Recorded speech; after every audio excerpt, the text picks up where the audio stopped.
Hi there, come on in.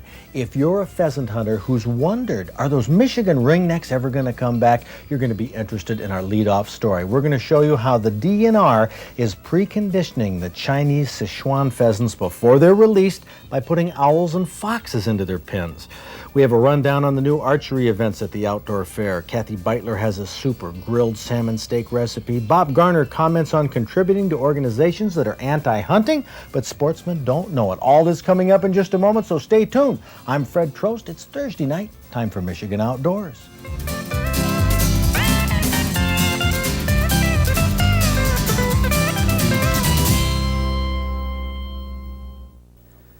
Pheasant hunting used to be the #1 attraction of small game hunters in the Midwestern states, but pheasant populations have slid drastically since the 1950s.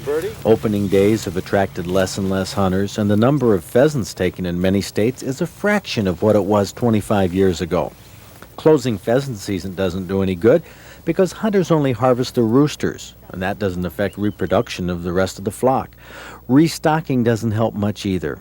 The boldest experiment is being done in Michigan, where the DNR imported blackneck pheasants from China and have been releasing them in what used to be prime ringneck territory. The big problem was that only 50% of the released birds survived their first 4 weeks in the wild. Most were eaten by predators.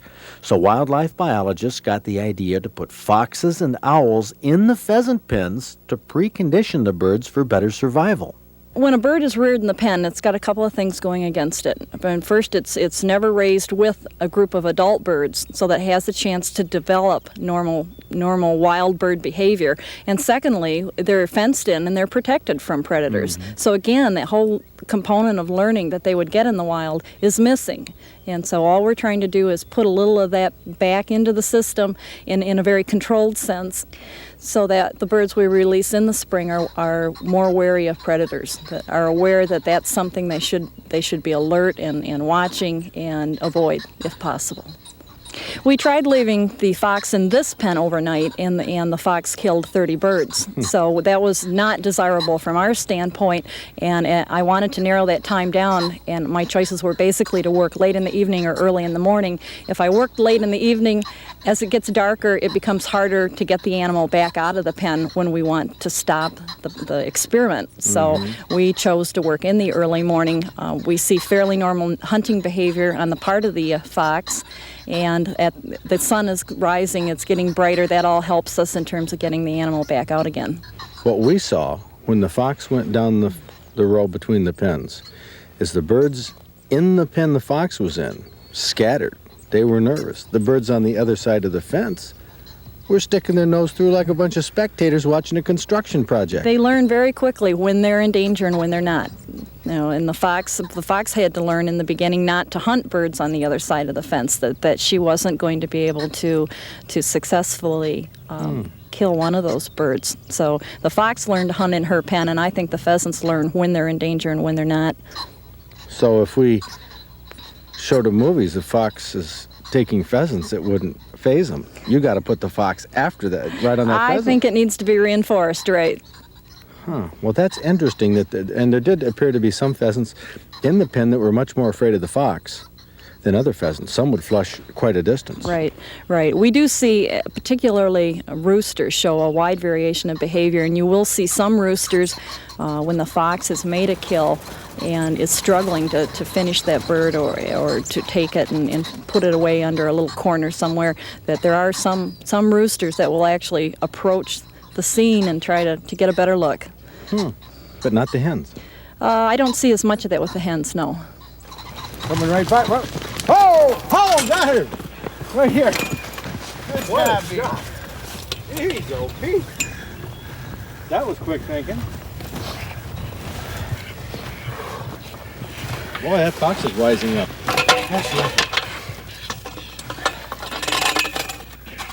Charlie, can you grab this handle? What about the owls that you've released in here? Well, the owls were hard to work with in the beginning, just like the fox. Part of the difficulty came in getting the animal to hunt in a pen situation. But we've had 2 owls now that we've trained to hunt in the pens, and they are very successful. But a lot of birds, pheasants don't like hawks and owls either. I heard some scuttlebutt that some of the roosters beat up on some of the early owls.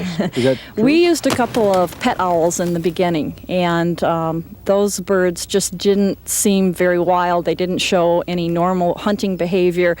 They wouldn't use the perches in the pen. They hopped along on the ground, and we had one owl that the rooster ran right over the top of. So getting the right animal is real important. Mm-hmm. But the owl we're working with now is probably by human standards nasty, but she does a good job in the pen. We leave her in overnight, and she generally kills 1 or 2 birds when she's in the pen. The big test for us is when our Sichuan birds go out this spring. We will be putting radios on the birds, and half of them will be birds that come from the pen where the predator has been worked, and half of them will come from a pen where there has been no work with a predator. And we will be looking at differences in survival between the two groups. Researchers have found that wild birds of all kinds, not just pheasants, but turkey and grouse as well, have terribly high mortality rates when they're turned loose with radio packs strapped to their backs. Some birds have even starved to death, apparently because of the stress. So the success of this preconditioning experiment has been difficult to measure. But biologists say they have a gut feeling that the preconditioned birds not wearing radios do have a higher survival rate. Wildlife research biologist Mary Rabe has been in charge of this novel predator experiment, which until now nobody even thought of. There were no blueprints, and developing the methods has definitely not been easy. No, it certainly hasn't. We're working from scratch on this program. We haven't had a lot to go on. We're developing it as we go. It may be something that we want to work with another 2 or 3 years. It has a lot of practical application for all people that are raising birds and releasing in game management programs, but also for endangered species programs where you're trying to bring birds back and then reintroduce them into the wild. So we really see a lot of application for the program. Maybe there is hope for the return of pheasants in good huntable numbers. If these experiments work, both the Sichuan pheasant introduction and the fox in the henhouse experiment could have significant impact on wildlife restoration around the country. These programs began right here in Michigan Outdoors.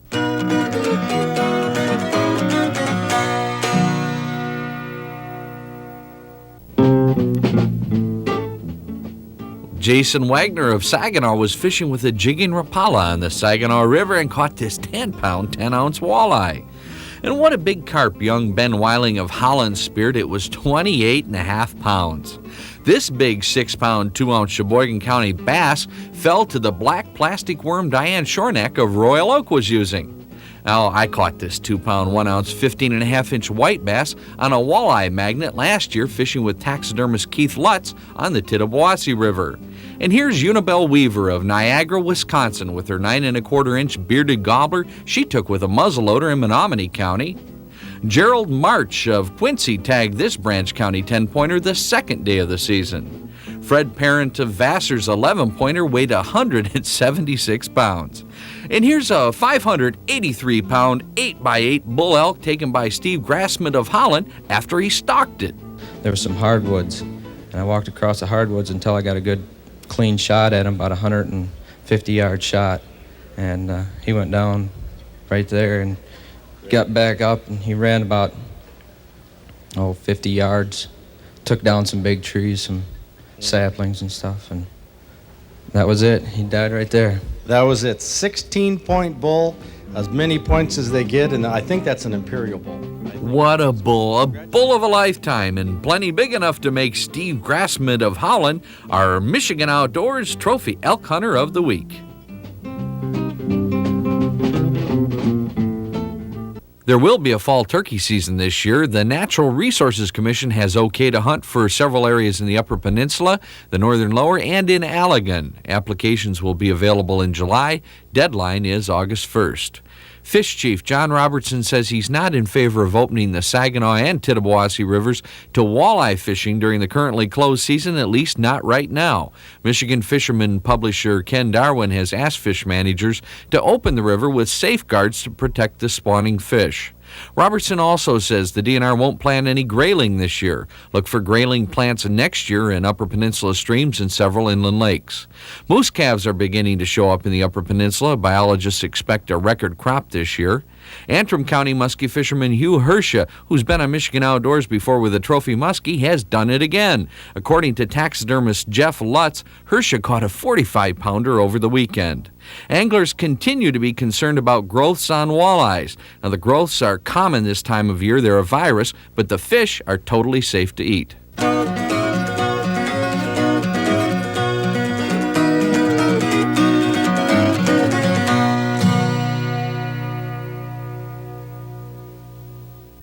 Just a couple of days ago, I received a phone call from a gentleman who was quite irritated with some anti-hunting and trapping literature his 7-year-old brought home from school.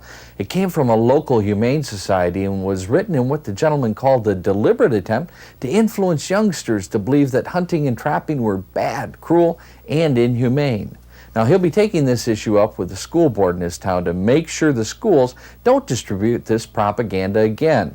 But there's a more important lesson here, and that is that not every humane society spends every dollar donated to it to protect, shelter, and neuter dogs and cats. Some of them spend the money to try and end our right to hunt. Now, I've often warned hunters that before they donate to a humane society, they ought to check it out and make sure it isn't anti-hunting. There are many good societies that spend virtually every nickel on cats and dogs, and they do a wonderful job. And it's those humane societies that do the most public good and deserve our support.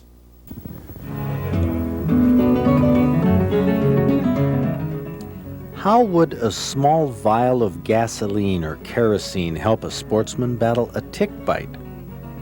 Trying to pull a tick off your skin can result in the tick's toothy beak breaking off and causing a festering sore. Putting a drop of gasoline or kerosene on a tick will cause it to loosen its grip so it can be safely removed.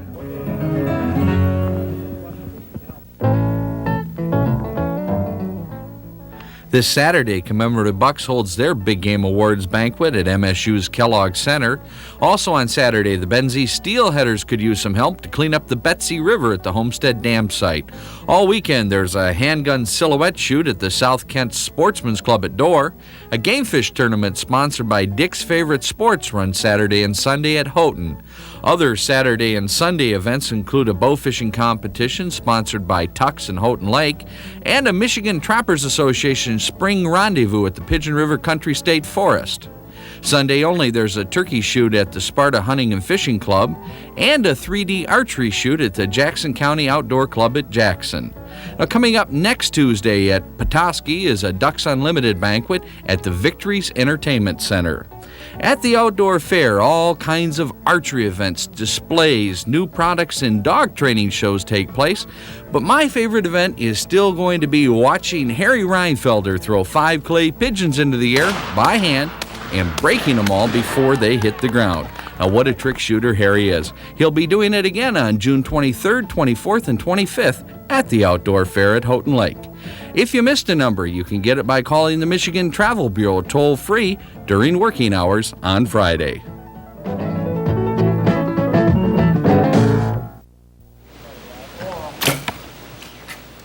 The Flint Bowman Archery Club has hosted the archery events at the Outdoor Fair the past few years. They developed a variety of activities, including long-distance shooting for prizes. This year, the Livingston Archers will host the archery activities. They'll retain a long-distance shoot, but the 3D silhouette course will feature the new 2D targets that are becoming more popular with bow hunters. The Livingston Archers are what you'd call a high-tech club. Most of the shooters use compound bows with releases and overdraws, and these high-tech accessories will all be welcome at the fair. For all of the events, including the 14-target silhouette course.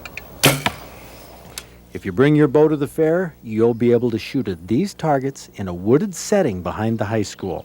And there will be prizes, buttons for shooting the silhouette course, and resort weekends and hunting trips for the other events. Now, this archer has an overdraw on his bow. The tip of the arrow is over his wrist behind the normal arrow rest. A shorter, lighter weight arrow shoots faster and flatter with less arc. The lighter arrows are off the string in a flash. The 2D course will be run the same way these courses are usually run at archery clubs. Groups of 4 shooters walk from target to target, 1 shot each, and you score your hit by the vital area drawn on the face of the target. Now, there's no better way to practice for bow hunting than this. The targets are made from a foam that absorbs a wallop and holds the arrow, and they're not too difficult to pull out. A new addition to the fair is the highly competitive Seiko Speed Round. They're pivoting right back here on a pin, so when this target is hit, it pushes the green one around that side. And the goal is to flip the targets around to the opponent. The Livingston Archers will have a supply of rubber-tipped arrows you use in the competition. It's shot at a fairly close range because the targets are small. And I'll be taking on competitors, including Kathy Beitler. On your mark. You're both gonna get Set. right in my nose. Go. Oh! So close. Oh. Oh, look at that! Hurry up, Kath. Longbow versus the... Oh, you flustered me with that miss. These hardly go on my string. 10 seconds to go. Oh! How about that? Mikey. Well, heck, I have nothing left to shoot at, Kath. If you don't hit something, I have to hit one of yours. All right, you do All that. right. I sort of threw that. I'm out of arrows. That's it. Kath, we're out of time. No, we're not. I beat you. No. I whooped you. I whooped you terribly. That's the 30-second Seiko round. But listen to this deer.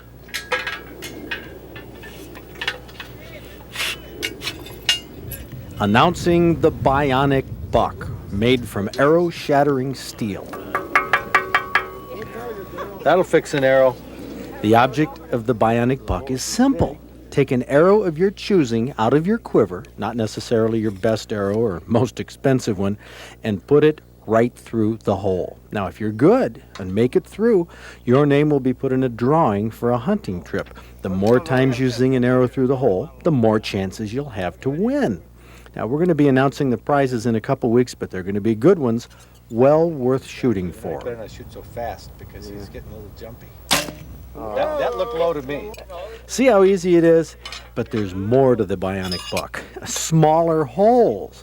And if you're confident and bold and want to show off for the crowd and multiply your chances to win the hunting trip, you'll win extra chances and gain a lot of respect from your friends by shooting through the smaller hole.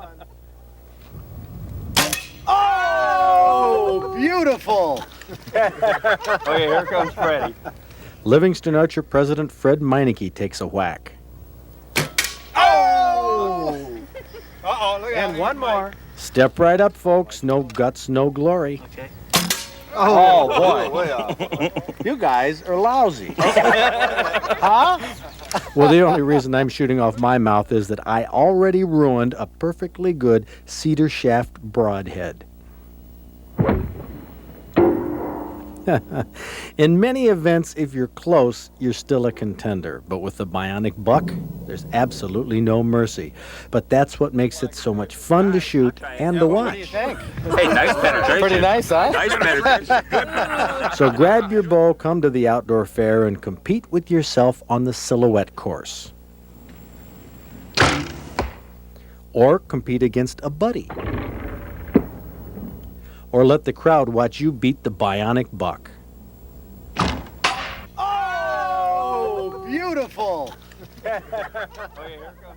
How about that for an array of new archery events? I'll take on competitors on some of those events, so will Norm Blaker, Ron LeClaire, and all of our shooters in the shooting show. We have some new twists at the fair. I'm going to be butchering a deer on stage, show you how you can do it at home. Kathy Beitler will take that deer, cook up pieces of it, and give it away in the lobby there of our exhibition hall. By the way, our new cookbook is out, the Fish and Wild Game Classics, and Kath will be there to autograph copies of this. We're going to have a lot of different new attractions at the fair. We'll have these on the show in the coming week. And by the way, our Outdoor Digest magazine, which is so late this time, all our new changes and our big announcements will come out. It's at the printers and should be in your hands by next week. Of course, the recipes we have in there, oh God, they're always great. Don and Leslie Gooch have sent us an excellent recipe for grilled and seasoned salmon steaks. You know, it sounds good, although steaks are not my favorite because they have the skin on them, the lateral line, and they have fat on them. That's true, but for this recipe, the skin will make it hold together just a little bit better, and I think that they do stay better that way. Now, what was all that, those ingredients for? That's going to make a sauce, an excellent sauce. It's got mayonnaise and parsley. Now, we do use fresh parsley here, and you could use the dried, but the fresh really does make a difference in this. So why'd you use the dried chives? Because they're a little bit harder to find this time of year. Oh, I see. And lemon juice. And, of course, fake lemon juice. Yeah, you wouldn't want dried. You get credit only for the fresh parsley That's and right. the fresh salmon. That's right. No, that's good. There's a fresh clove of garlic. Very fresh. And then your salt and pepper. And you can make just a good sauce out of that, and then that goes right on the steaks. And you want your grill good and hot, because if it's not, the fish will stick to the grill, and you don't want it to stick. No, so that looks like tartar sauce. Oh, it's better you than spread it on the better top than, side. Right, on the top side? as the bottom side is cooking, and then you flip it, and then put more on the other side, Oh, the, man. the You know, cooked side. The saving grace of these steaks is that the fat drips down through. Absolutely. And it's good to have it real hot, too. Oh, man. Who can turn that? I bet Bob Garner will go bonkers over this. This is the way to cook salmon. This is the way to cook salmon. Salmon is kind of a meaty sort of fish anyway. And this, well, there is, it doesn't taste fishy. It's just very, very good meat. Like the Amazing finest meat. seafood. How it didn't dry out. I was skeptical about steaks because so often steaks are greasy. They got the skin on them and all that Well, I think that's lateral when line. they're baked, and it stays right in there. But this actually dripped down into the grill. That's it. And plus, there's That's why I haven't really cared for steaks that are baked like that. There's an absolute secret to this, too, and all the fine seafood restaurants do this. They don't overcook the fish. 10 to 1, if I cooked it, it'd have been overcooked, but Kath did a perfect job. A perfect job on just, oh yeah. Perfect. Great recipe. This recipe for grilled salmon steaks is absolutely outstanding, and it also worked well with trout. The step-by-step instructions are in the new May-June issue of the Outdoor Digest magazine. This new issue announces some big changes in our Outdoors Club. In the past month, we've restructured the educational functions. We've set up a Sportsman's Outdoors Service SOS Bureau to investigate consumer complaints about outdoor products and services that cost over $100. The Outdoor Digest magazine now features video capture frames directly from our TV show. A new look to the magazine and to the Outdoors Club. Send for the free May-June Digest. Send to Fred Trost Outdoors Club, P.O. Box 1775, East Lansing, Michigan, 48826. At long last, we have the guide report that we've all been waiting for, the one where everything is popping, including the morels. Well, a little more rain would help out. It should be good this weekend in the Keweenaw, according to Dick Blau, if they get this needed rain, although it's been pretty dry throughout most of the state. Black morels are just starting in the eastern end of the UP, according to Harry's Place. They're getting quite a few for the people that are searching for them. Houghton Lake, well, most everywhere in the northern lower.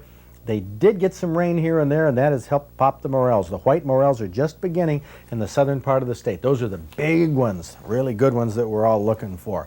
Now, our salmon and trout, well, our best limits catches are in Lake Michigan, where they get lake trout limits. Look at that, 10 to 13 pounds down in the southwest. Getting some brown trout limits around Pentwater. Lake trout, according to Emil Dean, 7 to 9 pounders up off Manistee. But the salmon, only been 1 or 2 in these catches. As we round the horn here, the limits of lake trout off Presque County, well, they're getting 1 to 6 pounders. Fish are generally a little bit smaller, and the fishing action takes another couple weeks before it moves over here and heats up on Lake Huron. Brook trout, 8 to 10 inch with some limit catches in the Upper Peninsula. They haven't reported too much in the way of salmon and trout catches up there. best walleye opener in 5 years, Lake Gogebic. This is probably why the salmon and trout aren't getting so much attention. Getting limits 18 to 20 inches, pike, walleye, crappie, perch. It's popping, bay to knock. Finally, the fishing is perking up there.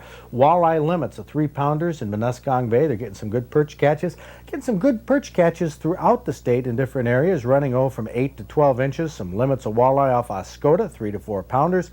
Holton Lake they're catching a couple walleye. The crappies are just starting. Speaking of crappies, limits 13 to 14 inches according to Gail Bedore, Saginaw Bay. White bass have moved into the Tittabawassee. That's where we're going to report from on next week's show.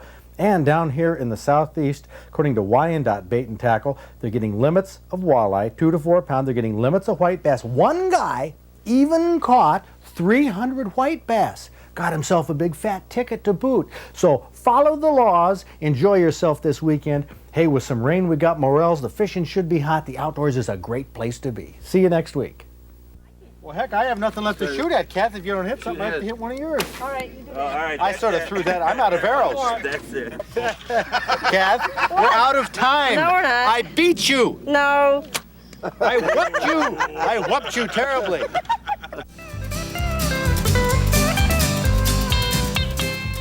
Next week here on Michigan Outdoors, we're going to take you white bass fishing on the Tittabawassee River for some fast action, show you how to cook a salmon rice loaf. Terrific recipe. We're going to show you step by step how the caribou head that I got up in Quebec was mounted, and we're going to introduce you to the new aquarium that we're having installed at Houghton Lake up at our museum. Oh, it's going to be phenomenal. All this and a lot more. So join me next week right here, same time, same station.